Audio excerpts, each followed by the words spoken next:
आखिर 30 करोड़ सैलरी देने पर भी इस नौकरी को कोई क्यों नहीं करता? दरअसल इस लाइट हाउस की सुरक्षा करने के लिए ना ही कोई आप पर कभी कोई नजर रखेगा, ना ही किसी चीज की रोक टोक होगी। आपको जब चाहे तब सोना है, जब चाहो तब खाना है और साल के 30 करोड़ रुपए सैलरी ले लेनी है बस। इसके लिए आपको सिर्फ एक ही काम करना होता है, वो है इस लाइट हाउस की ऊपर लगी लाइट्स हमेशा जलती रहनी चाहिए। आइए जानते हैं इसके पीछे की पूरी कहानी।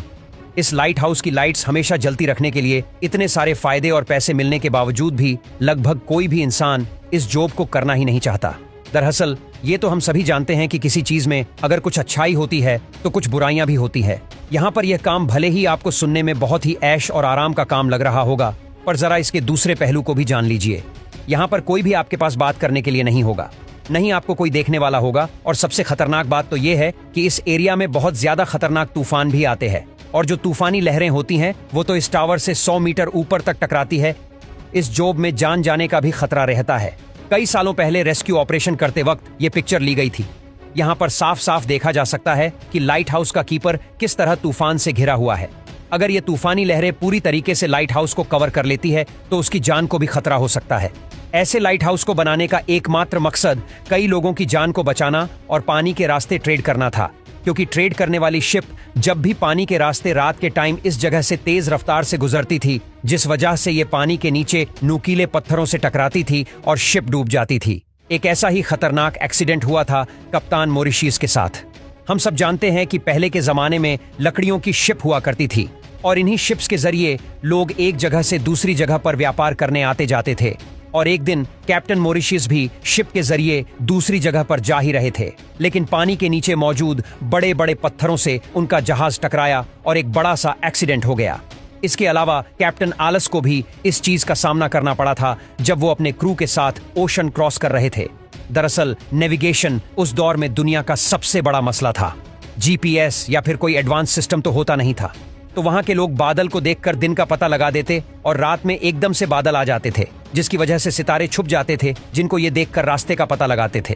लेकिन समंदर के किसी हिस्से में बहुत तेज तूफान आता तो ये लोग रास्ता भटक जाते थे, और जब सुबह होती तो ये लोग ओपन ओशियन में खो गए होते थे।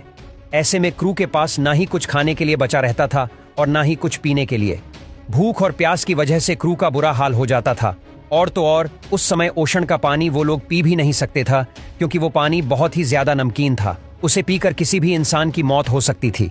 लेकिन जब ये दुर्घटना घटी तो उस शिप में मौजूद बहुत सारे लोगों की जान गई और कुछ लोग बच गए। ये ही वो समय था जब दुनिया में सबसे पहले लाइट हाउस की शुरुआत होने वाली थी। इजिप्ट में मेडिटेरियन सी के साथ था एशियन सिटी ऑफ अलेक्जेंड्रिया, और उस समय वहां की किंग थे टोलेमी टू फिलाडेल्फिस। उस समय उनके शहर में प्रॉपर तरीके से व्यापार किया जाता था, और उस व्यापार को करने के लिए लोग दूर दूर से आते थे। लेकिन शहर के किनारे तक पहुंचने में कई लोगों की नाव डूब जाती थी, क्योंकि शहर के किनारे कई सारे पत्थर मौजूद थे जो कि अंधेरे के समय दिखाई नहीं देते थे। और इसी चीज से बचने के लिए टोलेमी टू फिलाडेल्फिस ने उस टाइम के एक्सपर्ट और ब्रिलियंट आर्किटेक्ट सोस्ट्रेटस ऑफ कनाइडस को बुलवाया और उनसे इसके सल्यूशन के लिए मदद मांगी। दोनों ने मिलकर बहुत ही जबरदस्त प्लान बनाया और एक बड़े से लाइट हाउस को बनाने का काम शुरू किया। लेकिन शायद इन्हें यह नहीं पता था कि आगे चलकर one of the most greatest engineering marble बनने वाला एनसीईटी वर्ल्ड का द फारस ऑफ अलेक्जेंडर है। इसे बनाने का सिर्फ एक ही मोटिव था, लोगों को लोकेशन का पता चल सके। इसकी हाइट 384 फीट थी और उसको व्हाइट मार्बल से बनाया गया था।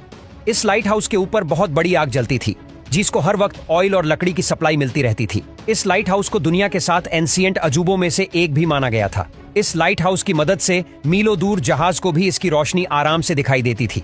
जैसे ही लाइट हाउस के बनने की बात फैलती है तो दूर के सेलर्स ने सुकून की सांस ली, और अब उन लोगों को इस लाइट हाउस की वजह से अलेक्जेंड्रा के पास पथरीले पानी को नेविगेट करने की जरूरत ही नहीं पड़ती थी। तो ये दुनिया का पहला लाइट हाउस सेलर के लिए एक सेफ्टी का सिंबल बन गया था, और यहाँ से फिर लाइट हाउस का कॉन्सर्ट पूरी दुनिया में फैल गया। इस लाइट को मिलो दूर से आराम से देखा जा सकता था। इस तरह से इन लाइट हाउस की मदद से शिप्स को खतरे का आराम से पता चल जाता था। तो क्या आप ये नौकरी करना चाहोगे? नीचे कमेंट जरूर कीजिएगा।